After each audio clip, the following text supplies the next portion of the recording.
Assalamualaikum warahmatullahi wabarakatuh. Bismillah, salatu wassalamu ala rasulillah wa ala alihi wa man walah, la hawla wa la quwwata illa billah. Pemirsa ZA Official dimanapun Anda berada, Alhamdulillah berjumpa kembali bersama kami di acara kajian Rabu sore, Alhamdulillah, yaitu pada hari ini, hari Rabu, tanggal 19 Rabiul Akhir 1443 Hijriah atau bertepatan dengan tanggal 24 November 2021 Masehi. Dan Alhamdulillah di hari Rabu sore ini kita insyaallah ta'ala akan menyimak kajian dari Ustadz kita, Ustadz Zainal Abidin LCMM Hafizahullahu ta'ala dengan tema pada kali ini rahasia zikir jelang tidur penuh pahala insyaallah. Ya, masih di kitab Tazkiyatun Nufus insyaallah taala. Baik pemirsa IHBS TV dan juga ZA Official dimanapun berada dan TV-TV sunnah lainnya, silakan bagi para jamaah sekalian yang ingin bergabung bersama kami dengan program DSPN Dakwah Sunnah Peradaban Nusantara di beberapa daerah. Kita terus mengenalkan Islam kepada saudara-saudara kita di daerah-daerah peradaban yang sangat sangat terpencil. Dan juga bagi pemirsa ZA Official, kami membuka donasi di rekening BSI Bank Syariah Indonesia dengan nomor 26361700250. Sekali lagi di nomor 26361700250. Insyaallah terdapat di layar kaca para pemirsa sekalian. Insyaallah dakwah Islam Cahaya Ilmu atas nama rekening tersebut, yaitu dakwah Islam Cahaya Ilmu. Dan yang kedua, kami juga mengajak para jamaah sekalian, pemirsa ZA Official dimanapun berada, untuk bergabung kepada kami di program PTA, ya, donasi untuk pembangunan masjid dan PTA Pondok Tahfiz Agropreneur di Indramayu, dan insya Allah berbeasiswa 100%. Nah, bagi pemirsa yang ingin mendonasikan, silahkan ke nomor rekening masih dengan bank yang sama, Bank Syariah Indonesia, di nomor rekening 263618, ya, 2636185960. Sekali lagi 2636185960, masih sama dengan atas nama dakwah Islam Cahaya Ilmu. Lalu kalau sudah berdonasi mau mengkonfirmasi ke nomor mana, silakan bisa ke nomor 081-nya 5 kali, 0811111, ya, 2192. Kami ulangi, 081-nya 5 kali, 2192. Dan bagi pemirsa ZA Official dimanapun berada yang ingin bergabung bersama kami di Keluarga Besar Ibnu Hajar Boarding School, silakan mengunjungi website kami di ppdb.ihbs.sch.id, ya, atau dengan menghubungi langsung nomor 08111541 305, 08111541 305. Insyaallah langsung call center dengan Ketua PPDB.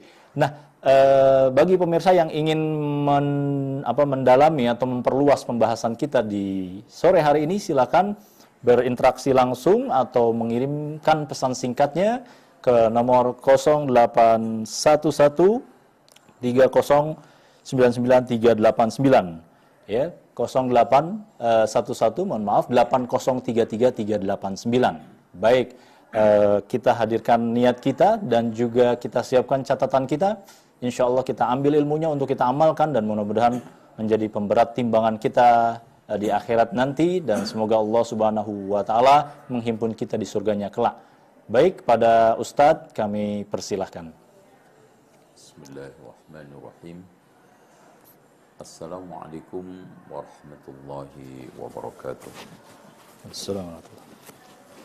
Innal hamdalillah nahmaduhu wa nasta'inuhu wa nastaghfiruhu wa nastahdihi wa na'udzu billahi min syururi anfusina wa sayyiati a'malina من يهده الله فلا مضل له ومن يضلل فلا هادي له أشهد أن لا إله إلا الله وحده لا شريك له وأن محمدا عبده ورسوله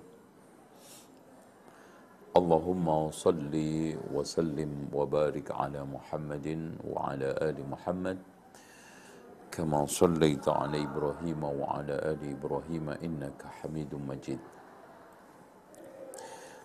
Bapak Ibu sekalian, ikhwani wa akhwati fillah, wabil khusus karyawan IHBS, dari mulai para pimpinan yayasan, lembaga, dan juga unit, seluruh dewan guru, sivitas akademik, dan semua karyawan yang secara wajib mengikuti kajian ini, saya doakan semoga antum semuanya mendapatkan ilmu yang bermanfaat, hati yang lapang untuk menerima kebenaran, dan yang tidak kalah pentingnya adalah pikiran yang dimudahkan oleh Allah menangkap ilmu dan cahaya hikmah. Wa may yu'tal hikmata faqad utiya khairan katsira. Barang siapa yang diberikan oleh Allah hikmah, maka dia telah diberikan satu kebaikan yang melimpah. Taib. Kita telah mengetahui di judul bahwa kali ini kita akan membahas soal kaitannya dengan tidur. Ya. Tidur, ada sebagian orang yang menganggap itu merupakan satu adat kebiasaan yang tidak ada kaitannya dengan keagamaan.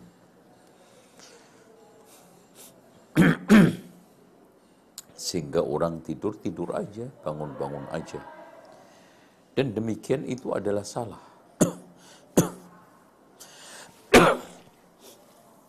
Bahkan tidur dalam pandangan agama, medis, dan juga psikolog itu merupakan suatu perkara besar. Makanya sampai di dalam Islam itu, Masya Allah, diatur adab-adabnya, diajarkan doa-doanya, bahkan tidak ada doa yang Rasulullah ajarkan sebanyak yang Rasulullah ajarkan untuk tidur. Rata-rata doa, hatta di dalam solat, ya, di dalam satu gerakan itu satu dua, ini Masya Allah, ya, Rasulullah SAW mengajarkan itu sampai lebih daripada 10 doa. Baik. Tidur itu ada dua macam, ada tidur yang sifatnya ibadah, yaitu tidur qailulah. Karena Rasulullah SAW mengatakan qilu, perintah. Dan tolong diperhatikan seluruh perintah yang kaitannya untuk kebaikan dunia, maka jatuhnya untuk istihbab, ya, untuk sesuatu yang sifatnya sunnah. Ya, qilu, tidurlah qailulah, fa inna syaitana la yaqil, sesungguhnya syaitan itu tidak pernah tidur qailulah. Bahkan Rasulullah SAW mengatakan, ya, bahwa ista'inu ala qiyamil laili bil qailulah, mintalah bantuan kepada Allah agar bisa bangun qiyamul lail dengan tidur qailulah. Jadi di sana ada sarana, di sana ada satu wasilah agar orang itu bisa bangun qiyamul lail, agar bisa bangun untuk tahajud. Di antara sekian sarana, di antara sekian wasilah adalah apa? Qailulah. Kemudian yang kedua adalah tidur adah. Ya tidur yang biasa kita lakukan. Namun tidur adah ini juga dibagi menjadi 3. Yang pertama adalah bisa menjadi ibadah. Ketika seorang itu tidur di dalam rangka untuk isti'anah 'alal khairat, isti'anah 'alal ibadah. Ya tadi supaya bangun qiyamul lail dan yang lainnya. Kemudian yang kedua adalah tidur yang sifatnya mubah. Ini adalah tidur untuk kesehatan. Bahkan secara medis, orang bila tidurnya itu rutin, tertib, maka akan terjaga kecerdasannya. Karena syaraf-syaraf memori itu akan terganggu bila kita itu kurang tidur. Itu kan gitu. Terus kemudian yang keduanya adalah untuk tawazun, keseimbangan jiwa, keseimbangan kesehatan, keseimbangan segala-galanya termasuk pikiran. Kemudian yang ketiganya adalah untuk dawa, untuk sebagai obat. Ya. Jadi tidur itu bisa fungsinya untuk memulihkan kembali syaraf-syaraf memori yang keropos. Kemudian yang keduanya, tidur itu bisa digunanya untuk keseimbangan, dan tidur itu bisa gunanya adalah untuk obat. Tuh. Makanya orang itu bisa berhari-hari tidak makan. Bisa itu. Tapi orang berhari-hari tidak tidur, itu bisa gila.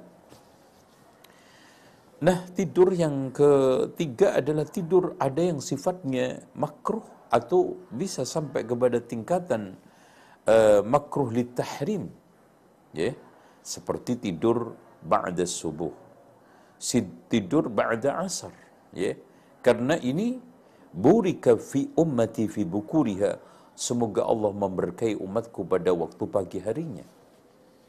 Makanya tidur ini hendaknya dihindarkan kecuali dalam kondisi darurat, yaitu otomatis sesekali. Tapi kalau orang itu kebiasaannya tidur pagi setelah sholat subuh, tidur ba'da asar apalagi, maka akan terjadi konsleting banyak hal. Apalagi ba'da asar. Ya. Ada satu pepatah, siapa yang tidur ba'da asar kemudian akalnya hilang, maka jangan menyalahkan kecuali dirinya sendiri. Ya. Nah, intinya di dalam hadis Rasulullah sallallahu alaihi wasallam, an-naumu akhul maut. Tidur itu adalah saudaranya kematian. Dengan demikian, mustahil sekali orang itu tidak mati. Sebagaimana mustahil orang itu tidak tidur. Berbeda dengan sekarang ini. Setelah kematian, orang masuk surga. Ahlul jannah la yanamun. Penghuni surga itu tidak pernah tidur. Penghuni surga juga tidak pernah buang hajat. Penghuni surga juga tidak pernah berdahak, tidak pernah haid. Ya, subhanallah. Nah, kenapa di dalam Islam tidur itu banyak doa-doa, banyak adab? Karena dari sekian posisi, kondisi seseorang itu, posisi paling lengah itu adalah posisi tidur. Ya, subhanallah. Pada saat itu rohani dan jasmani kita butuh penjagaan, butuh pemeliharaan. Nah, di sini gak mungkin orang itu mengangkat security untuk menjaga tidur dia. Ya. Atau mungkin alat-alat apapun, ya. Karena subhanallah ketika kita tidur di sana ada serangga yang berpotensi untuk mengganggu kita. Di sana ada mungkin hewan-hewan yang mungkin berpotensi mengganggu kita. Ya. Dan bahkan di sana ada syaitan, jin dan yang lainnya yang potensi mengganggu rohani kita. Maka disinilah Allah subhanahu wa ta'ala terjun langsung untuk menjaga, merawat dan memelihara kita saat tidur. Lewat doa-doa kita, lewat berbagai macam adab-adab kita. Oleh karena itu, Rasulullah Sallallahu Alaihi Wasallam mengajarkan adab kepada kita sebelum tidur, di antaranya adalah wudhu. Usahakan wudhu meskipun kita dalam keadaan junub, meskipun kita dalam keadaan haid. Allahu Akbar. Ya, karena ini ditradisikan oleh Rasulullah Sallallahu Alaihi Wasallam. Bahkan setelah itu tidur berdoa, Allahumma aslamtu nafsi ilaika wa fawwadtu amri ilaika. Ya. Dan seterusnya. Subhanallah, kepasrahan penuh dengan kebaikan, ketundukan. Wa wajjahtu wajhiya ilaika walja'tu dhahri ilaika raghbatan wa rahbatan ilaik. Ilaik wala malja'a wala manja minka illa ilaik. Allahumma inni amantu bi kitabika alladhi anzalta wa bi nabiyyika alladhi arsalta. Subhanallah. Jadi ini penjagaan paling totalitas, dan kata Rasulullah sallallahu alaihi wasallam, barang siapa yang tidur dalam kondisi seperti itu dan membaca doa itu, maka kalau ditakdirkan oleh Allah wafat, maka dia wafat dalam keadaan fitrah. Subhanallah, ya. Dengan demikian, jangan sampai kita lupakan, jangan sampai kita lewatkan adab. Adab yang keduanya, hendaknya kita itu kebutkan tempat tidur kita. Ya, kita singkirkan kotorannya. Barangkali di sana ada benda-benda tajam seperti jarum dan yang lainnya, atau kotoran-kotoran yang mengganggu atau serangga. Makanya mengebutkan tempat tidur sebelum tidur itu bukan suatu perkara ibadah perintah Rasulullah belaka yang tanpa hikmah, tanpa ada suatu nilai-nilai ilmiahnya, tidak. Bahkan penuh dengan satu hikmah, sangat ilmiah dan sangat banyak hikmahnya. Di antara dari sekian tujuan Rasulullah SAW perintahkan itu tidak lain adalah agar orang tidur itu nyaman, tidak ada gangguan dari hewan-hewan yang kecil, serangga, dan juga mungkin benda-benda tajam yang berbahaya ketika kita tidur tidak sadar. Karena tidur itu posisi yang kita itu kehilangan kesadaran secara totalitas. Makanya Rasulullah Sallallahu Alaihi Wasallam ketika mengajarkan adab bangun tidur, kita dianjurkan untuk mencuci telapak tangan kita 3 kali. Kenapa? Kata Rasulullah SAW, fa inna ahadakum la yadri aina batat yaduhu. Karena di antara kalian itu tidak tahu di mana tangan ini menginap malam itu. Ada pernah salah seorang menyampaikan hadis ini, kemudian dibantah oleh orang-orang ingkar sunnah. Saya tahu kok posisi tidur saya pada malam hari ketika tidur. Subhanallah, Allah langsung hukum dia. Ya, pada saat bangun tidur berikutnya, tangannya masuk ke dalam anusnya itu, hampir seluruh telapak tangan itu masuk. Allahu Akbar, Allahu Akbar. Ya. Ini kondisi di mana Allah itu menjaga sunnah. Allah itu merawat. Bagaimana? Inna nahnu nazzalna dzikra wa inna lahu lahafidun. Perawatan Allah kepada syariatnya, kepada sunnah nabinya, dan juga kehormatan nabinya. Banyak, bukan hanya itu saja. Ada orang yang ketika diingatkan oleh Rasulullah sallallahu alaihi wasallam untuk tidak makan dengan tangan kiri, tapi dia tetap makan dengan tangan kiri sambil membantah Rasulullah SAW, la astati, saya enggak bisa makan dengan tangan kanan saya. Kata Rasulullah, tastati. Seketika itu dia maksa dengan tangan kirinya, langsung tidak bisa mengangkat ke mulutnya. Itu, ya.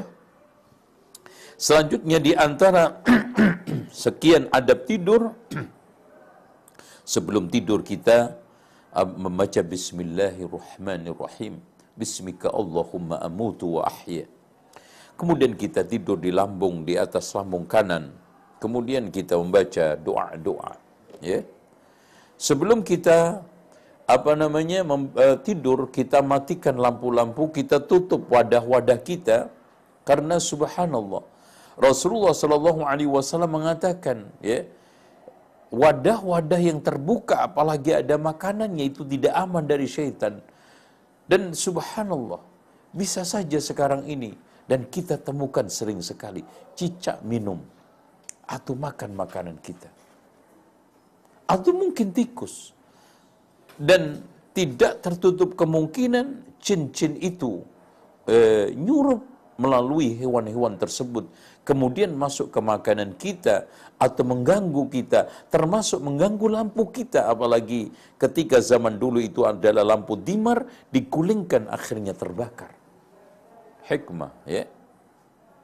Dengan demikian, sebelum kita itu tidur, ya, kita matikan lampu-lampu, kita tutup wadah-wadah yang terbuka, apalagi makanan-makanan, dan pintu kita tutup, ya, pintu rumah kita, insyaallah. Setelah itu kita membaca qul ya ayyuhal kafirun, qul huwallahu ahad, ya, sambil kita tiup tangan, ya, kita tiupkan dulu, ya, tiupan yang disertai dengan sedikit ludah. Kemudian kita membaca qul huwallahu ahad, qul a'udzu birabbil falaq wa a'udzu birabbin nas, ya.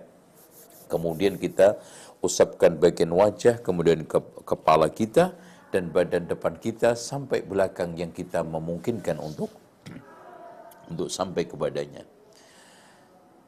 Itu kita ulangi 3 kali. Kemudian kita membaca Bismika Allahumma amutu wa ahya. Kemudian kita membaca juga Allahumma khalaqtu nafsi wa anta tawaffaha laka wa matuha wa mahyaha in ahyaitaha fahfadha wa in amittaha faghfir laha Allahumma inni as'alukal afiyah. Atau Allahumma kini adzabak yauma tab'atsu ibadak. Atau kita bisa berdoa alhamdulillahilladzi at'amana wa saqana wa kafana wa awana wa kam mimman la kafiya lahu wa la ma'wa. Allahumma inni aslamtu nafsi ilaika wa fawwadtu amri ilaika wa wajjahtu wajhiya ilaika walja'tu dhahri ilaika rahbatan wa rahbatan ilaik wa la malja'a wa la manja minka illa ilaik. Allahumma inni amantu bi kitabika alladhi anzalt wa bi nabiyyika alladhi arsalt. Kemudian kita membaca subhanallah 33 kali, alhamdulillah 33 kali, Allahu akbar 34 kali, jadi semuanya lengkap 100. Dan bahkan ini diberikan kepada putrinya tercinta. Ketika saat beliau meminta ini pembantu, Rasulullah Shallallahu Alaihi Wasallam tidak kabulkan, tapi diberikan solusi untuk membaca subhanallah 33 kali, alhamdulillah 33 kali, Allahu akbar 34 kali sebelum tidur. Dari situ diberikan kekuatan untuk menunaikan berbagai macam tugas rumah tangga, menghadapi berbagai macam kesibukan di dalam kehidupan ini. Dan itu bukan hanya untuk Fatimah, dan itu bukan hanya untuk Ali bin Abi Thalib, bahkan untuk Fatimah, untuk Ali, dan untuk seluruh umat Nabi Muhammad SAW. Kemudian kita membaca ayat kursi, Allahu la ilaha illa huwal hayyul qayyum la ta'khudhu sinatun wala naum lahu ma fis samawati wa ma fil ard, dan seterusnya. Terus kemudian kita membaca 2 ayat terakhir dari surat Al-Baqarah, di mana Allah Subhanahu wa taala berfirman, amanar rasulu bima unzila ilaihi min rabbi wal mu'minun kullun amana billahi wa malaikatihi wa kutubihi wa rusulihi la nufarriqu baina ahadin min rusulihi la nufarriqu baina ahadin min rusulina wa qalu sami'na wa ata'na ghufranaka rabbana wa ilaikal masir. La yukallifu Allahu nafsan illa wus'aha laha ma kasabat wa 'alayha ma iktasabat. Rabbana la tu'akhidna in nasina wa akhtana. Rabbana wa la tahmil 'alaina isran kama hamaltahu 'ala alladhina min qablina. Rabbana wa la tuhammilna ma la taqata lana bih wa'fu 'anna waghfir lana warhamna anta maulana fansurna 'alal qaumil kafirin. Habis itu kita tidur. Dan insyaallah Allah akan jaga. Allah jaga badan kita, Allah jaga pikiran kita, Allah jaga hati kita, rohani kita untuk tidak mimpi aneh-aneh.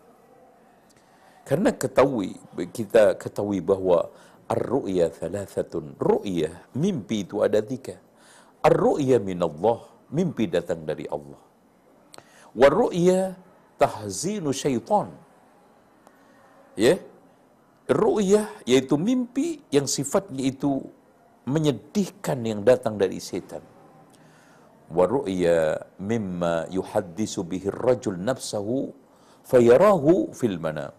Jadi satu mimpi yang diakibatkan dari refleksi pikiran-pikiran dia ketika bangun. Kehidupan dia ketika dia sekarang menghadapi masalah, maka dia muncul di dalam mimpi. Contoh, ya. Orang yang dikejar-kejar utang, itu biasanya mimpi selalu adanya suatu rezeki yang datang. Pokoknya hal-hal sekitar itulah. Entah dia itu, Masya Allah, mimpi melihat emas, atau menemukan ini, menemukan itu, bahkan mendapatkan pengajaran doa dari seseorang, yang itu doa untuk bayar hutang. Pokoknya larinya ke sana semuanya.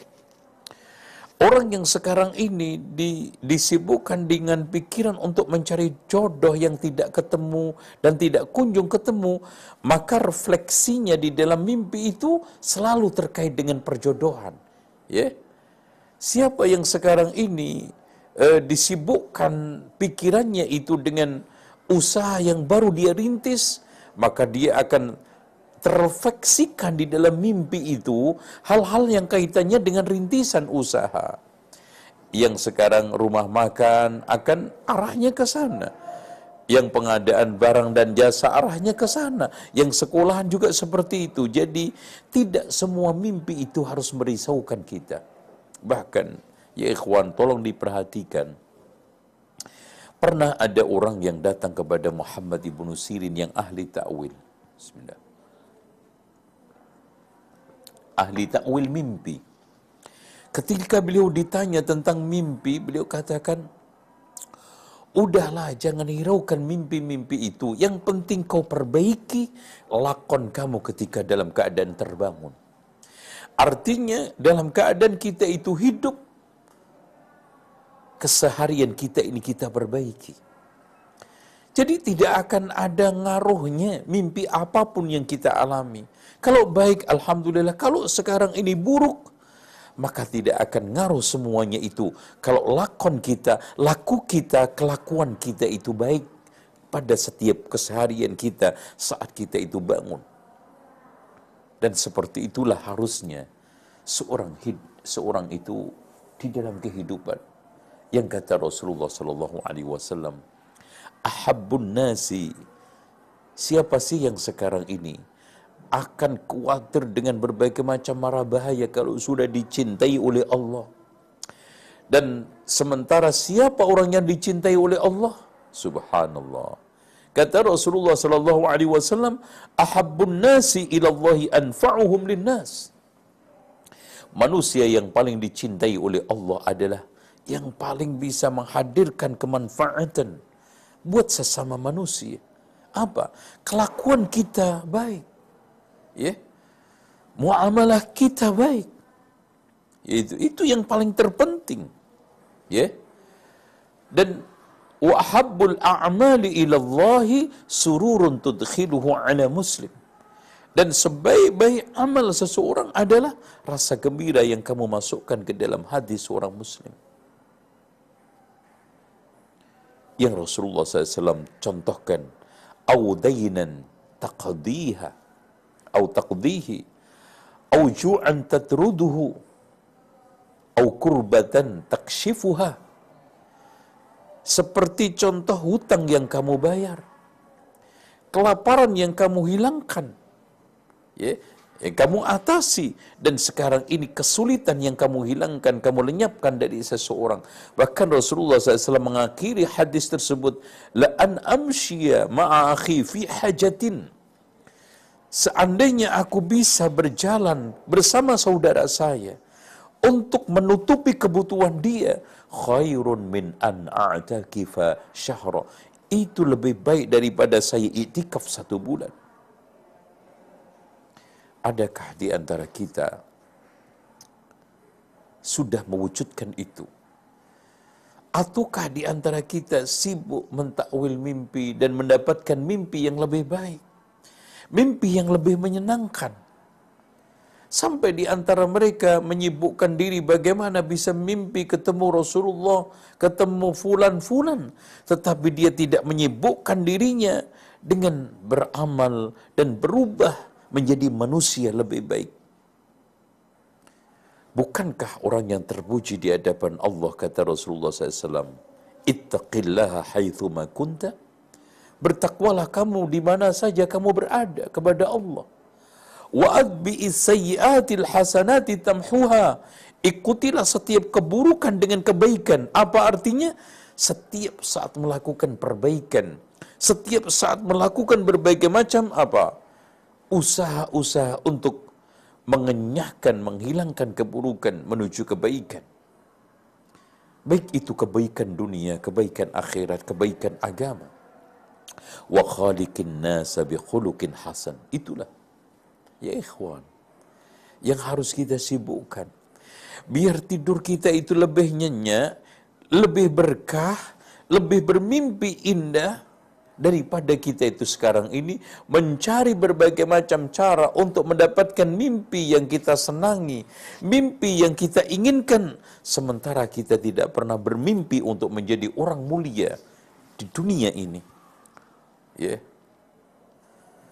Wattaqullaha. Ya, itu yang paling terpenting. Ya. Dan Allah Subhanahu wa taala, innallaha ma'al ladzina taqaw wal ladzina hum muhsinun. Jadi Allah itu bersama orang-orang yang bertakwa dan orang yang berbuat baik. Ya. Innallaha ma'as sabirin, itu yang harus kita ciptakan dalam diri kita. Bukan sekarang ini mencoba untuk melakukan berbagai macam cara, apalagi membaca zikir-zikir yang bid'ah, zikir-zikir yang tidak sesuai dengan sunnah, untuk supaya ketemu wali songo, atau ketemu para sahabat, atau bahkan Nabi. Meskipun kita katakan bahwa mimpi ketemu Nabi itu suatu kemuliaan, tetapi kita menyibukkan dengan hal-hal yang tidak positif, sementara kita melupakan mengamalkan syariat Rasulullah, sunnah Rasulullah SAW, itu otomatis tidak elok. Ikhwan sekalian, perlu di sini saya ingin jelaskan bahwa doa yang mulia ketika tidur, Allahumma aslamtu nafsi ilaika, subhanallah, kita pasrahkan diri kita pasrahkan jiwa kita totalitas kepada Allah menjelang tidur. Barangkali diambil oleh Allah, maka diambil dalam keadaan fitrah dan husnul khatimah. Ya, wa fawwadtu amri ilaika, saya serahkan seluruh urusan saya ya Allah, urusan dunia, akhirat, rumah tangga, termasuk dakwah dan yang lainnya. Ya, seperti firman Allah, fa in hajjuka faqul aslamtu wajhiya lillahi wa man ittaba'ani. Ya. Jadi ketika kita tidur, kita letakkan semua, kita berikan kepada Allah. Urusan bisnis saya yang sulit, urusan rumah tangga saya yang pelik, urusan kehidupan saya yang selama ini masih mentok. Ya Allah, Allahumma aslamtu nafsi ilaika wa fawwadtu amri, dan termasuk urusan saya adalah tadi, Saya serahkan kepadamu ya Allah. Itu Masya Allah, kita akan tidur fresh nyenyak. Wa fawwadtu amri ilaika. Wa wajjahtu wajhiya ilaika. Kita fokus menghadap Allah subhanahu wa ta'ala dengan zikir-zikir yang kita baca insya Allah. Itu. Wa wajjahtu wajhiya ilaika wa alja'tu dhahri ilaika. Ya. Dhahri sebagai simbol kekuatan, sebagai simbol tulang punggung biasanya. Seluruh tulang punggung kehidupan saya, zahir batin, jasmania, rohani, saya sandarkan kepadamu ya Allah. Subhanallah. Karena apa? Karena wala malja wa rahbatan ilaik. Dalam keadaan suka, duka, dalam keadaan cemas dan harap. Raghbatan wa rahbatan. Kita suka atau tidak suka, saya serahkan kepadamu ya Allah. Wala malja'a wala manja minka illa ilaih. Tidak ada yang bisa menyelamatkan kami ya Allah. Tidak akan ada yang bisa melindungi kami ya Allah. Dan tidak ada satu tempat berlindung, tidak ada suatu tempat yang bisa menyelamatkan kami ya Allah kecuali kepada Engkau. Makanya wala malja'a wala manja minka illa ilaih. Ya. Dan semoga seandainya kita diambil oleh Allah dalam keadaan tidur, maka diambil dalam keadaan fitrah. Kemudian kita teguhkan lagi, Allahumma inni amantu bi kitabika alladhi anzalt. Ya Allah, aku beriman dengan seluruh isi yang ada di dalam Al-Quran yang kau turunkan. Wa bi nabiyyika alladhi arsalta, dengan nabimu yaitu Muhammad sallallahu alaihi wasallam yang kau utus. Maka kita membawa dengan utuh, raditu billahi rabba wa bil islami dina wa bi Muhammadin sallallahu alaihi wasallam. Maka otomatis orang yang wafat dalam keadaan keyakinan seperti itu, dia wafat dalam keadaan fitrah tauhid insyaallah. Wallahu a'lam bissawab. Saya kira itu, dan sekarang kita buka tanya jawab. Wallahu a'lam bissawab. Baik, jazakallah khair Ustaz atas paparan materinya yang alhamdulillah sangat bermanfaat. Di antara yang kita bisa ambil hikmahnya atau faidah dari pertemuan kali ini, apabila kita zikir sebelum tidur, kita serahkan urusan kita pada Allah Subhanahu wa taala, dan kita berharap ketika nanti Allah ambil nyawa kita ya pada saat tidur, dan Allah Subhanahu wa taala insyaallah bangkitkan kita dalam keadaan fitrah ya, tauhid. Alhamdulillah, Masya Allah, luar biasa. Baik, bagi pemirsa ZA Official dimanapun berada yang ingin meluaskan kajian kita dan berpartisipasi untuk menambah ilmu, memperdalam kembali, silakan bisa menghubungi kami di 081180333389. Sekali lagi 081180333389. Kita buka di layanan pesan singkat atau di interaktif langsung. Dan sebelumnya bagi pemirsa, kembali kami mengajak pada jemaah sekalian yang untuk bergabung dalam program dakwah sunnah peradaban Nusantara. Kita memperkenalkan agama kita, agama Islam di daerah-daerah minoritas, Masya Allah, di 8 daerah masih di Indonesia ya. Silakan bergabung pada kami untuk mendonasikan sebagian rizkinya di BSI atau Bank Syariah Indonesia atas nama Dakwah Islam Cahaya Ilmu, yaitu di nomor 2636170250. Sekali lagi 2636170250 ya. Dan yang kedua, bagi pemirsa atau jamaah ZA Official dimanapun berada, silakan bergabung juga kepada kami untuk di program donasi pembangunan masjid dan pondok tahfiz agropreneur Indramayu, insya Allah berbeasiswa 100% ya. Bagi pemirsa silakan mendonasikan ke nomor BSI masih Bank Syariah Indonesia di nomor 263618590. Kami ulangi sekali lagi 263618590. Baik, dengan mengonfirmasi bantuannya di nomor 0815 kali 2192. Kita ke pesan singkat dulu ini Ustadz. Ini berkaitan dengan materi pada sore hari ini. Tadi dikatakan bahwa di antara adab tidur yaitu mematikan penerangan, Ustaz. Nah, itu kan dahulu memakai penerangan memakai api atau dari api. Nah, sekarang lampu yang jauh dari tempat tidur. Apakah kita kalau tidak mematikan bisa berdosa? Syukron dari Abdullah. Silakan Ustaz. Tolong diperhatikan ya ikhwan bahwa ada satu kaidah. Manakala perintah agama itu terkait dengan dunia murni, maka perintah itu adalah li'ajlil adab, untuk suatu penyempurnaan yang tidak lebih daripada sekedar keutamaan.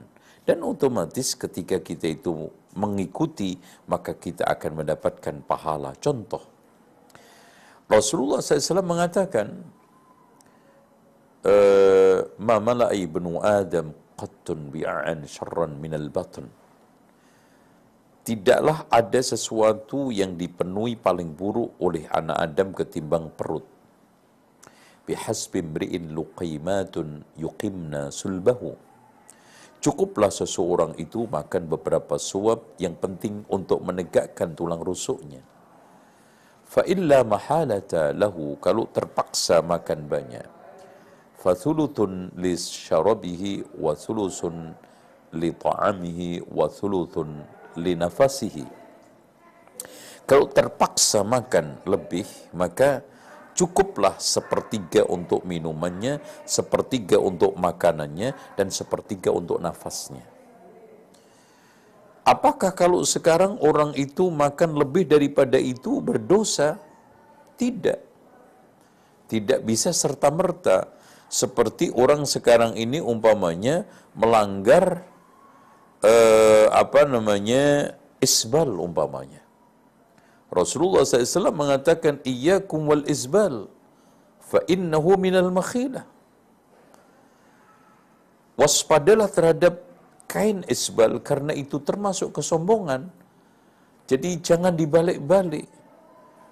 Kalau enggak sombong, enggak apa-apa. Isbal itu sendiri termasuk simbol orang-orang sombong. Jadi simbol pakaian orang-orang sombong itu isbal. Dengan demikian ketika kita meniru pakaian tersebut, maka kita telah mengenakan pakaian kesombongan. Dan itu otomatis dilarang. A'ful liha wa jasusawar, biarkan jenggot.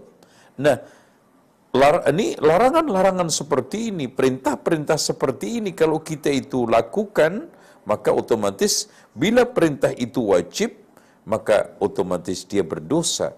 Bila sekarang larangan itu haram, maka otomatis dia itu, bila wajib mendapatkan pahala dan bila haram itu mendapatkan dosa. Tapi kalau seperti ini, ya, maka itu kaitannya murni kemuliaan. Ya, kemuliaan. Contoh saja, Rasulullah SAW memerintahkan kita untuk tidur di lambung sebelah kanan. Tapi kalau ada orang yang tidur di lambung sebelah kiri, berdosa enggak? Enggak. Itu hanya irsyadat, ya, arahan bimbingan Rasulullah kepada sesuatu yang lebih baik, lebih sehat, lebih utama, yang sifatnya adalah takmilat, penyempurnaan, yang bila kita praktekkan kita mendapatkan keutamaan, kelebihan dan keunggulan di sisi Allah Subhanahu wa ta'ala. Seperti itu ya. Wallahu a'lam. Baik, jazakallahu khair wa barakallahu fiik Ustaz atas jawabannya. Baik pemirsa ZA Official, kita angkat telepon dulu. Assalamualaikum. Waalaikumsalam warahmatullahi wabarakatuh. Insyaallah. Silakan Ibu, dengan Ibu siapa dan di mana Ibu? Hamba Allah dari Jambi. Baik Ibu, silakan Ibu. Halo. Ya, silakan. Silakan Bu. Hamba Allah dari Jambi numpang bertanya tentang dengan anak-anak. Ya, Ya. silakan Ibu. Halo Ibu.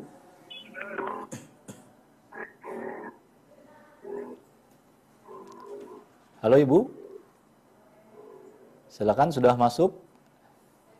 Halo, Assalamualaikum. Iya, silakan Ibu. Assalamualaikum. Assalamualaikum. Waalaikumsalam. Oh iya, silakan Bapak. Insyaallah. Iya, Mbak, dari hamba Allah Ustaz Persik Malaya. Oh baik, baik, silakan Bapak. Ya, pertanyaannya Ustaz tentang masalah tema Ustaz tadi, masalah tidur mendapatkan pahala.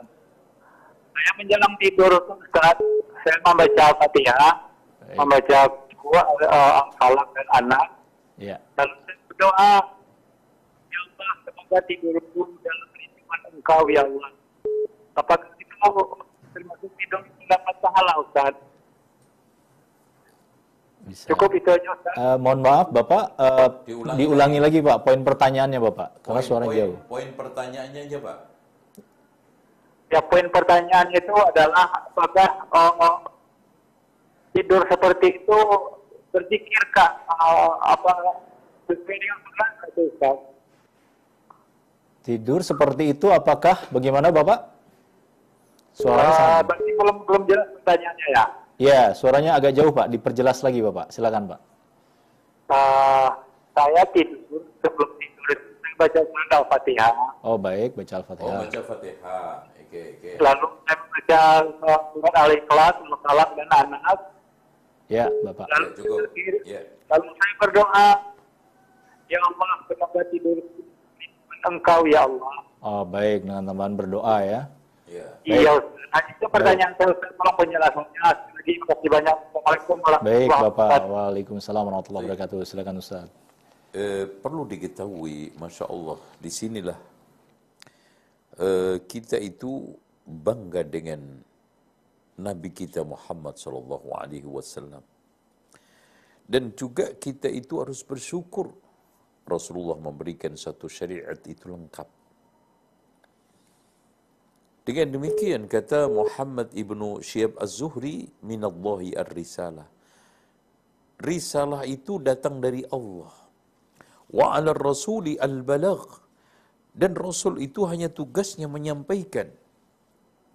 Qul hadhihi sabili ad'u ila Allah 'ala basiratin ana wa man ittaba'ani. Dan wa 'alaina taslim. Bagi kita itu hanya ditugasi Allah pasrah. Hanya diminta oleh Allah sami'na wa ata'na. Di antara hal yang kita harus sami'na wa ata'na adalah di dalam adab-adab yang diajarkan oleh Rasulullah sallallahu alaihi wasallam, doa-doa yang diajarkan oleh Assalamualaikum warahmatullahi wabarakatuh. Bismillah, salatu wassalamu ala rasulillah wa ala alihi wa man walah, la hawla wa la quwwata illa billah. Pemirsa ZA Official dimanapun Anda berada, Alhamdulillah berjumpa kembali bersama kami di acara kajian Rabu sore, Alhamdulillah, yaitu pada hari ini, hari Rabu, tanggal 19 Rabiul Akhir 1443 Hijriah, atau bertepatan dengan tanggal 24 November 2021 Masehi. Dan Alhamdulillah di hari Rabu sore ini kita insyaallah ta'ala akan menyimak kajian dari Ustadz kita, Ustadz Zainal Abidin LCMM Hafizahullahu ta'ala, dengan tema pada kali ini, rahasia zikir jelang tidur penuh pahala insyaallah. Ya, masih di kitab Tazkiyatun Nufus insyaallahu ta'ala. Baik pemirsa IHBS TV dan juga ZA Official dimanapun berada, dan TV-TV sunnah lainnya, silakan bagi para jamaah sekalian yang ingin bergabung bersama kami dengan program DSPN, Dakwah Sunnah Peradaban Nusantara di beberapa daerah. Kita terus mengenalkan Islam kepada saudara-saudara kita di daerah-daerah peradaban yang sangat sangat terpencil. Dan juga bagi pemirsa ZA Official, kami membuka donasi di rekening BSI, Bank Syariah Indonesia, dengan nomor 26361700250. Sekali lagi, di nomor 26361700250. InsyaAllah terdapat di layar kaca para pemirsa sekalian. InsyaAllah dakwah Islam Cahaya Ilmu atas nama rekening tersebut, yaitu dakwah Islam Cahaya Ilmu. Dan yang kedua, kami juga mengajak para jamaah sekalian, pemirsa ZA Official, dimanapun berada, untuk bergabung kepada kami di program PTA, ya, donasi untuk pembangunan masjid dan PTA, Pondok Tahfiz Agropreneur di Indramayu, dan insya Allah berbeasiswa 100%. Nah, bagi pemirsa yang ingin mendonasikan, silahkan ke nomor rekening masih dengan bank yang sama, Bank Syariah Indonesia, di nomor rekening 263618, ya, 2636185960. Sekali lagi, 2636185960, masih sama dengan atas nama dakwah Islam Cahaya Ilmu. Lalu kalau sudah berdonasi, mau mengkonfirmasi ke nomor mana, silakan bisa ke nomor 081-nya 5 kali, 0811111, ya, 2192. Kami ulangi, 081-nya 5 kali, 2192. Dan bagi pemirsa ZA Official dimanapun berada yang ingin bergabung bersama kami di Keluarga Besar Ibnu Hajar Boarding School, silakan mengunjungi website kami di ppdb.ihbs.sch.id, ya, atau dengan menghubungi langsung nomor 08111541 305, 08111541 305. Insyaallah langsung call center dengan Ketua PPDB. Nah, bagi pemirsa yang ingin mendalami atau memperluas pembahasan kita di sore hari ini, silakan. Rasulullah menjelang tidur. Nah, dari sekian doa yang diajarkan oleh Rasulullah SAW, itu tidak ada Al-Fatihah. Oke, nggak ada masalah kalau seandainya itu tujuannya kita meruqyah diri kita. Karena memang Al-Fatihah itu adalah suratul ruqyah, sangat baik untuk meruqyah diri kita dan orang lain. Ya. Dan di dalam hadis-hadis Rasulullah SAW juga kami belum dapatkan membaca surat pertama dari surat Al-Baqarah. Tapi kalau itu tujuannya untuk ruqyah, juga nggak ada masalah. Tetapi kalau kita sekarang ini tujuannya ingin berdoa menjelang tidur, maka tidak ada pilihan terbaik kecuali yang diajarkan oleh Rasulullah SAW. Kenapa? Kenapa Rasulullah tidak menganjurkan kepada kita untuk membaca suratul Baqarah ayat 102, 103? Wattaba'u ma tatlu syayatinu ala mulki Sulaiman. Atau mungkin ayat yang lainnya, tapi kenapa dua ayat terakhir surat Al-Baqarah dan juga ayat kursi? Karena kita hanya sami'na wa ata'na wa ati'ullaha wa ati'ur rasul wa ulil amri minkum. Ya. Adapun doa-doa yang lainnya sebagai penghantar tidur, sebagai bentuk kita itu refleksi dari kehidupan kita yang serba ruwet. Kemudian kita mohon kepada Allah, itu masuk ke dalam doa mutlak. Ya, yang kita baca menjelang tidur, dan itu tidak dilarang, silakan. Tetapi kalau itu niatnya, tujuannya adalah doa untuk tidur, maka kita tidak ada yang paling terbaik kecuali yang dianjurkan oleh Rasulullah, diajarkan oleh Rasulullah SAW tadi. Ya, tolong dipilah itu. Kalau tujuannya untuk meruqyah, silahkan. Kalau berdoa tadi tujuannya untuk doa mutlak, karena suasana tidur lengang, ya, dalam kondisi kita itu fresh, bagus, ya, sedang dalam keadaan pikiran kita itu netral, kita baca, mohon berdoa kepada Allah dengan doa yang kita fahami. Entah bahasa Indonesia, entah bahasa Jawa, bahasa Padang, boleh. Tapi itu bukan doa tidur, tapi doa mutlak yang kita panjatkan kepada Allah menjelang tidur. Dan itu tidak dilarang. Wallahu a'lam bishawab. Baik, jazakallah khair Ustaz atas jawabannya. Kita lanjut ke pesan singkat ini Ustaz. Ada pertanyaan yang sedang viral di media nih Ustaz. Assalamualaikum warahmatullahi wabarakatuh Ustaz. 3 hari lalu ada video yang menampilkan beberapa emak-emak nih Ustaz yang berani menginjak-injak mushaf Al-Quran. Dan nampaknya mereka itu muslimah Ustaz. Udah gitu pakai bismillah lagi sebelum menginjaknya Ustaz gitu.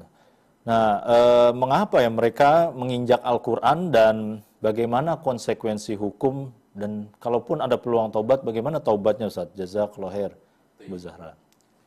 Perlu diketahui bahwa tidak ada perbedaan di antara para ulama Islam bahwa siapa yang menginjak-injak mushaf atau melempar ke dalam comberan, maka pelakunya adalah kafir, keluar dari Islam. Itu tidak ada perbedaan. Berdasarkan firman Allah, "Qul abillahi wa ayatihi wa rusulihi kuntum tastahzi'un." Katakan Muhammad, apakah dengan Allah, ayatnya dan Rasulnya kalian itu melecehkan? La ta'tadhiru, jangan kamu minta maaf. Qad kafartum ba'da imanikum, kamu telah kufur setelah beriman.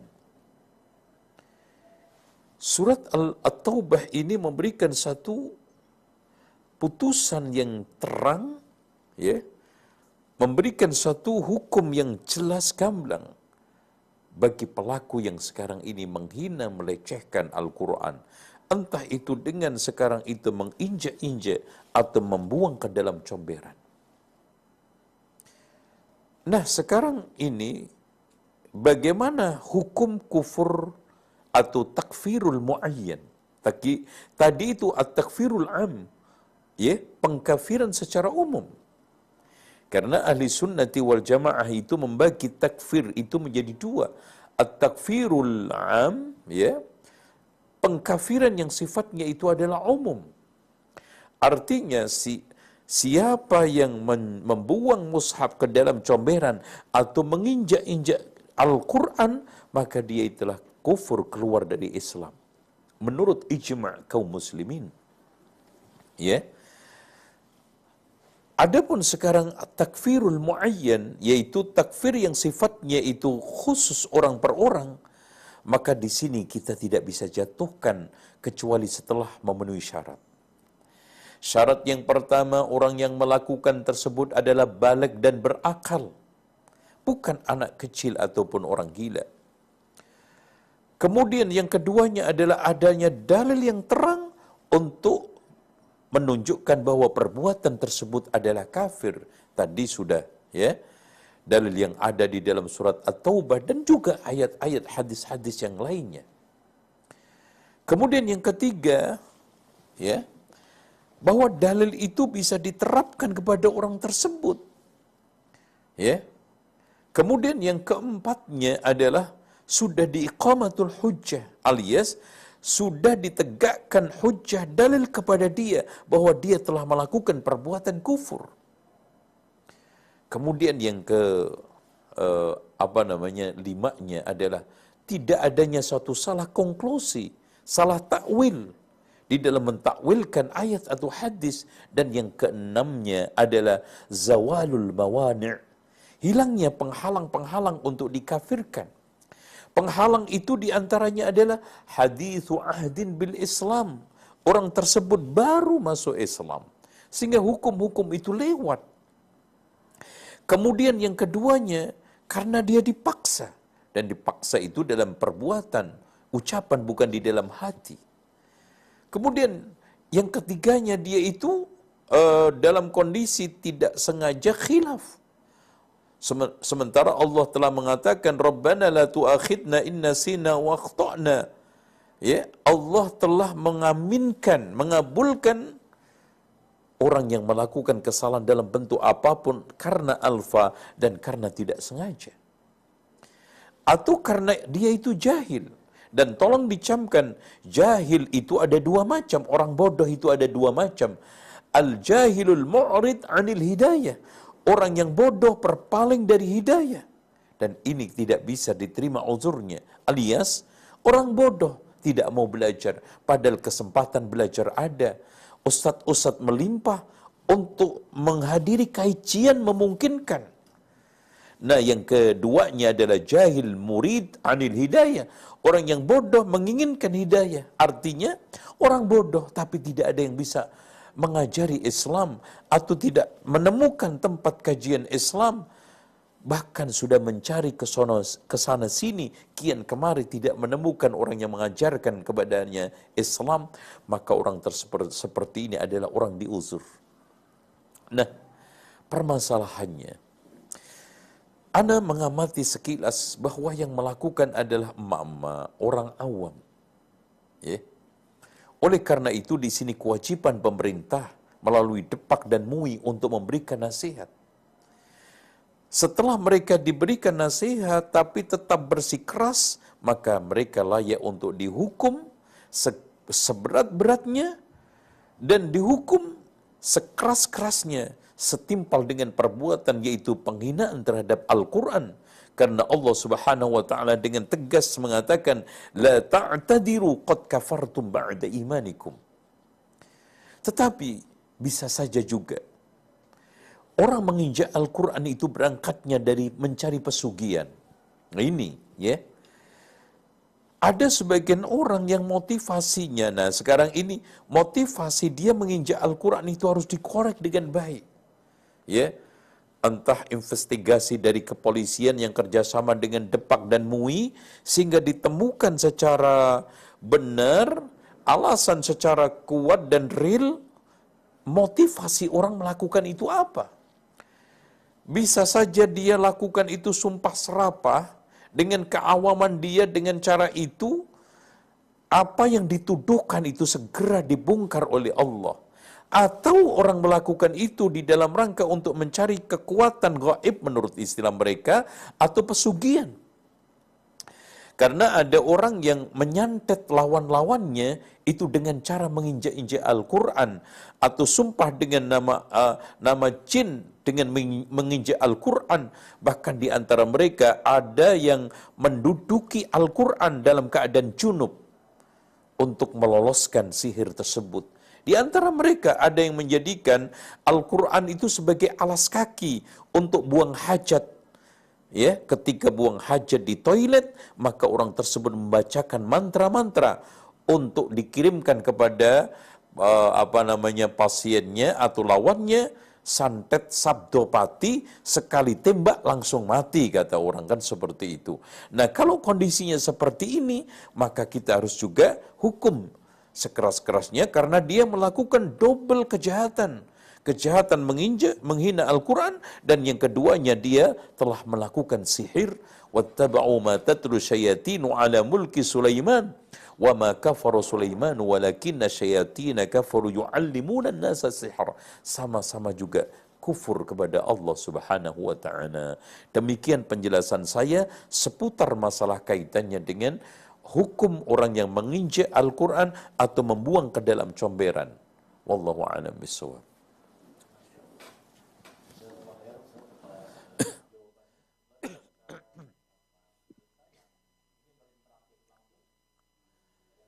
Assalamualaikum. Waalaikumsalam warahmatullahi wabarakatuh. Bagaimana cara meraih kesucian lahir dan batin, Ustaz? Meraih kesucian lahir dan batin, Ustaz. Bagaimana?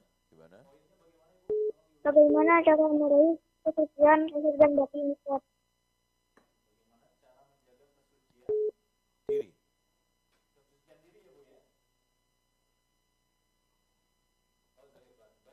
Oke, cukup. Baik. Seorang muslim wal muslimah itu dianjurkan untuk hidup selalu dalam keadaan suci zahir batin, bersih zahir batin. Kaitannya dengan Allah, dengan menjaga ketakwaan kita setiap saat. Dan takwa itu simpelnya menjaga diri dari api neraka dengan melaksanakan perintah Allah dan menjauhi larangannya. Dan subhanallah, ketika kita itu jaga kesucian diri kita dengan iman dan takwa, kita akan diajarkan oleh Allah ilmu yang melimpah. Kita akan menjadi wali-wali Allah subhanahu wa ta'ala, kekasih Allah. Ala inna awliya Allah, ala inna awliya Allah alladhina amanu wa kanu yattaqun. Ala inna awliya Allah la khawfun alaihim wa lahum yahsanun. Alladhina amanu wa kanu yattaqun. Ketahuilah wali-wali Allah itu tidak ada rasa khawatir dan takut. Alladzina amanu wa kanu yattaqun. Jadi bukan punya kelebihan karomah yang melimpah. Bukan bisa terbang di luar angkasa, bisa jalan di atas bumi. Atau malah sekarang ini yang populer ada wali yang gendeng. Itu. Ini aneh-aneh aja ya. Yang dikatakan jadzab ya. Ini saya ingin kasih catatan ya. Memang kita tidak ingkari di kalangan kaum sufi itu mengenal istilah jadzab. Jadzab itu gendeng terhormat kalau mereka istilahnya. Di mana ketika seorang sufi berhasil menaiki ranking spiritual, maka dia itu fana. Dan kan gitu fana. Makanya tokoh-tokoh sufi itu mengatakan ketika fana saya pergi meninggalkan diri saya untuk menemui Tuhan saya. Nah, dalam kondisi seperti inilah, dalam kondisi dia meninggalkan diri ini, dia itu nggak sadarkan diri, tidak mengenali alam sekitarnya, tidak tahu menahu kondisi sekitarnya. Itulah yang dimaksud dengan jadzab. Tapi bukan tampilan yang gembel, kumel. Ya. Mereka tetap menjaga sholatnya. Mereka tetap berpenampilan wajar seperti manusia biasa. Ini subhanallah kondisi yang sangat anomali di dalam kehidupan sekarang. Orang-orang gila, orang-orang tidak waras, orang-orang gendeng dihormatin sekarang. Orang waras dihinakan sekarang. Ini zaman kewalik-walik ya. Orang waras dihina-hinakan, orang gila dihormati. Ya. Bukankah kita itu kenal syarat ibadah sekecil apapun itu adalah berakal sama apa? Sama balik sama berakal dalam kondisi apapun. Wudhu saja orang gila itu nggak sah wudhunya. Puasa nggak sah apapun sekarang. Bagaimana orang itu kita bisa walikan? Ya, menjadi wali nikah aja nggak sah, apalagi menjadi wali Allah, gitu loh. Dengan demikian kita tegaskan setegas-tegasnya syarat untuk menjadi wali Allah, sebagaimana yang telah dimaktubkan di dalam kitab-kitab para ulama adalah satu, berakal dan balik. Kemudian tetap dia itu mengikuti syariat Rasulullah SAW dan mengikuti sunnah Rasulullah SAW, mengedepankan zuhud dan juga qanaah. Ya, zuhud qanaah itu ciri daripada wali Allah Subhanahu wa taala, dan beriman bertakwa itu asas yang tidak bisa dihilangkan. Oleh karena itu Abu Ali Ar-Wadbadi mengatakan kun taliban lil istiqamah wa la takun taliban lil karamah. Carilah istiqamah di atas iman dan takwa, dan jangan cari karamah. Karena Allah menuntut kita itu istiqamah di atas iman dan takwa, tidak menuntut kepada kita karamah. Kemudian yang tidak kalah pentingnya adalah memenuhi adab akhlak di dalam kehidupan sehari-hari. Termasuk adalah menjaga najis, menjaga kotoran dan yang lainnya. Dan juga tidak kalah pentingnya adalah mereka itu orang-orang hamba Allah Subhanahu wa taala yang sangat menjaga kecintaan ibadah kepada Allah Subhanahu wa taala. Dan tolong diperhatikan, seorang itu bisa dicintai oleh Allah ketika melakukan suatu hal-hal yang dicintai Allah. Makanya doa di antara sekian doa masyhur, Allahumma inna nas'aluka hubbaka wa hubba man yuhibbuka wa hubba amalin yuqarribuni ila hubbik. Ya Allah, aku mohon cintamu dan cinta orang-orang yang mencintaimu dan cinta amal yang mendekatkan kepadamu. Itu ya. Dengan demikian ya ikhwan yang dirahmati oleh Allah Subhanahu wa taala, ciri-ciri amalan itu dicintai oleh Allah, diungkapkan oleh Allah, ridha oleh Allah, diperintahkan oleh Allah Subhanahu wa taala, dipuji oleh Allah atau dijaminkan pahala atau dijaminkan surga oleh Allah Subhanahu wa taala. Seperti itulah orang kalau meraih insyaallah wali Allah Subhanahu wa taala. Dan tolong diperhatikan, Allah Subhanahu wa taala menegaskan ciri khas orang bertakwa. Wasari'u ila maghfiratin min rabbikum wa jannatin arduha as-samawati wal ardu u'iddat lil muttaqin alladhina yunfiquna fis sarra'i wal dharra wal kadhimina al ghaidha wal 'afina 'anil nas wallahu yuhibbul muhsinin والذين إذا فعلوا فاحشة أو ظلموا أنفسهم ذكروا الله واستغفروا لذنوبهم وَمَنْ يَغْفِرُ الذُّنُوبَ إِلَّا اللَّهُ وَلَمْ يُصِرُّوا عَلَى مَا فَعَلُوا وَهُمْ يَعْلَمُونَ. Semua ciri yang disebutkan oleh Allah di dalam Al-Quran tadi, tidak ada satupun orang yang gila menjadi wali, menjadi orang yang bertakwa. Wallahu a'lam bishawab. Ya, demikian.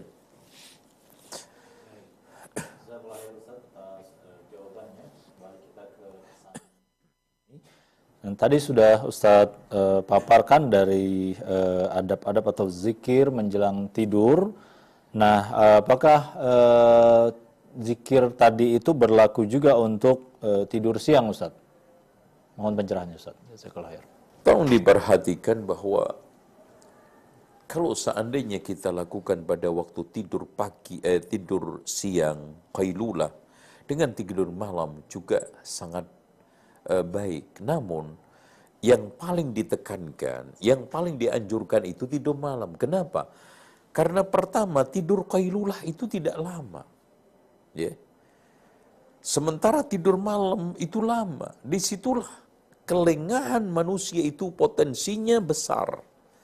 Sehingga di sini butuh perlindungan, penjagaan. Allah Subhanahu wa taala hadirkan penjagaan yang include zahir batin ada, dengan berbagai macam persiapan tidur, ya, dari mulai wudu, dikebutkan atau digibaskan tempat tidurnya, kemudian tidur di lambung sebelah kanan kita, kemudian setelah itu kita berzikir, berdoa, lalu kita tidur insya Allah. Ya. Coba bayangkan minimal kita tidur itu 4-5 jam.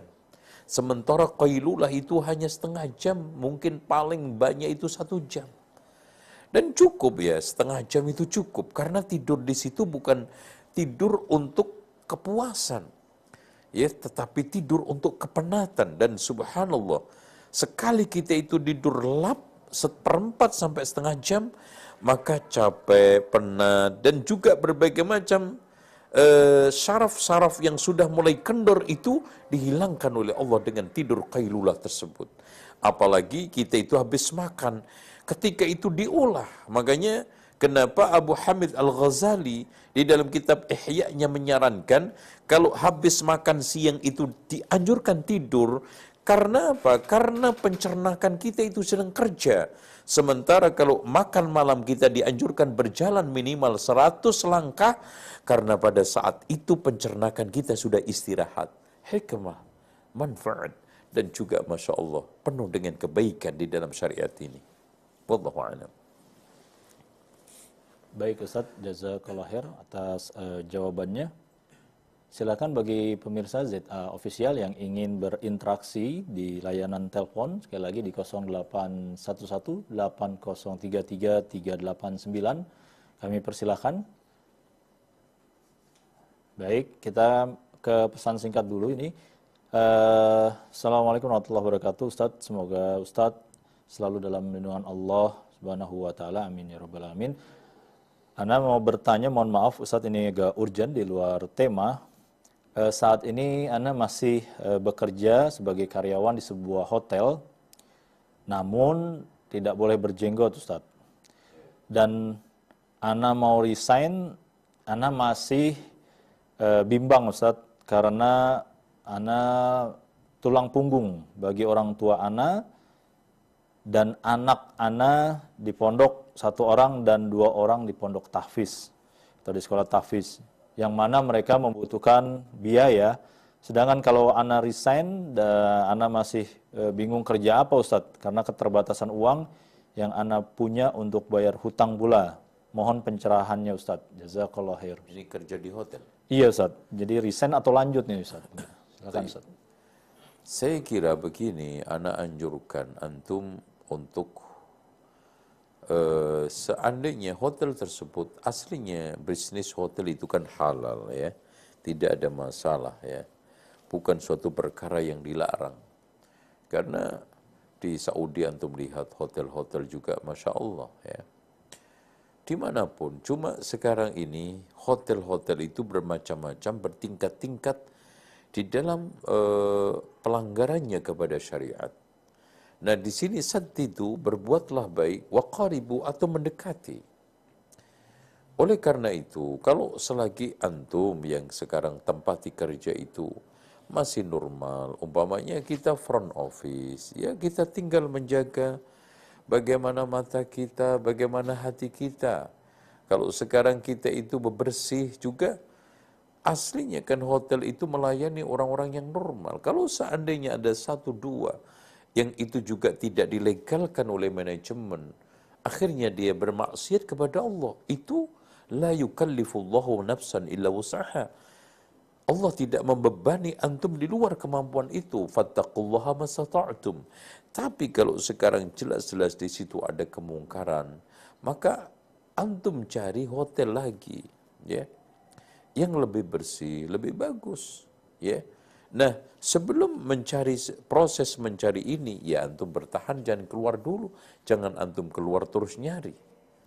Karena di sana ada sesuatu yang lebih maslahat besar antum pertahankan, yaitu apa?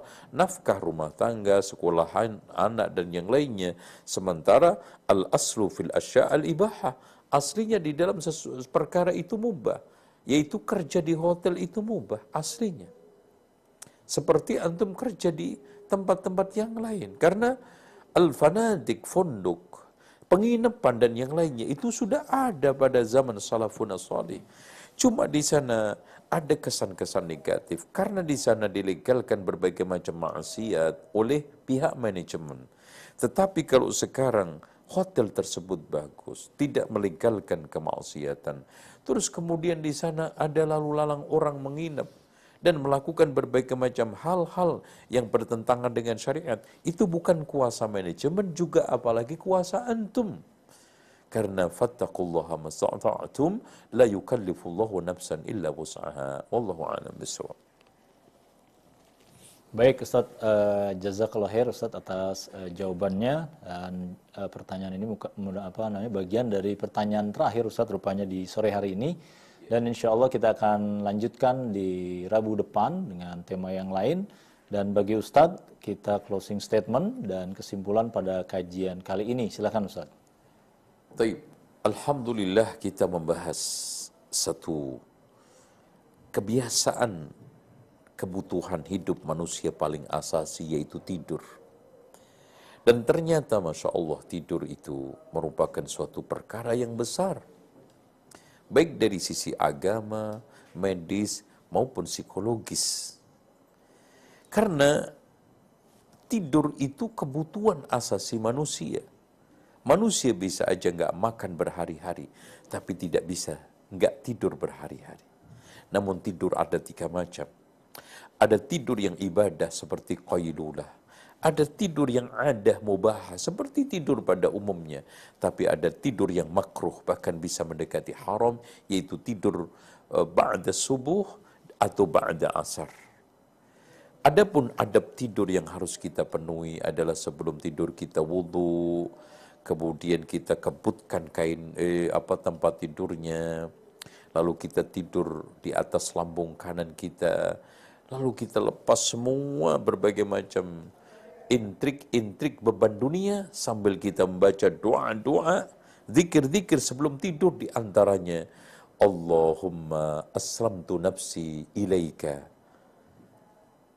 wa fawwadtu amri ilaika wa wajjahtu wajhiya ilaika wal ja'tu dhahri ilaika ورهبة إليك ولا ملجأ ولا منجا منك إلا إليك اللهم إني آمنت بكتابك الذي أنزلت وبنبيك الذي أرسلت. Insya Allah bila ditakdirkan Allah meninggal, apalagi Masya Allah sebelum tidur kita wudhu, maka mati di atas fitrah insya Allah.